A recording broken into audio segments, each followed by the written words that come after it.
පාට නැති කරගන්න නැතුව මේ වගේ ලස්සනට කංකුන් එකක් හදාගමුද? එන්නකො මාත් එක්ක.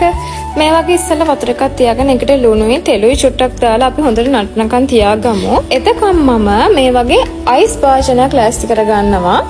වතුර ටික නටාගෙන ඉද්දි මේ වගේ කංකුන් ටික දාලා තප්පර 30ක් තඹ ගන්න. තප්පර 30න් පස්සේ ඉක්මනට මේක අරගෙන අපි අයිස් වතුරකට දාන්න ඕනේ. අයිස් වතුරකට දාලා අයිස් වතුරේකේම ගොඩක් වෙලා තියන්නත් එපා. ටිකක් අර රස්නේ ගතිය ගියාම මේ වගේ වෙන් කරගන්න.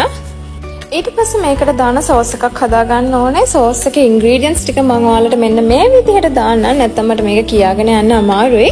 මේ ටික දාලා හොඳට මික්ස් කරගෙන අපි චුට්ටක් පෑන් එකට තෙල් ටිකක් දාලා ඒකේ චුට්ටක් මේක රත් කරගන්න ඕනේ. තෙල් ටිකක් මේ විදිහට පෑන් එකට දාලා චුට්ටක් දාගන්න. ඒකට සුදු ලුණුයි දාලා පොඩ්ඩක් ගෝල්ඩ් කලර් වෙනකන් බැදගෙන ඒකට අපි සෝස් එක දාගෙන පොඩ්ඩක් රත් කරගන්න ඕනේ. ගොඩක් රත් කරගන්න එපා.